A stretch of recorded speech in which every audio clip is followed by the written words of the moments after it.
Magandang tanghali po sa ating lahat. Yun.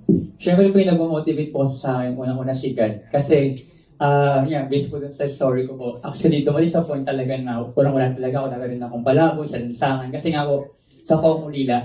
Then, ramdam ko rin po yung mga tao nasa kalsada. Yung mga tao na hindi pinapansin, iniiwasan. Then dumating yung time na may nag-reach out din sa akin hanggang sa nakapag-church, hanggang sa nakapag-aral, nagtapos, hanggang sa nakapag-bike. Then doon ko na-realize na life is short. Bakit hindi mo piling maging mabuti?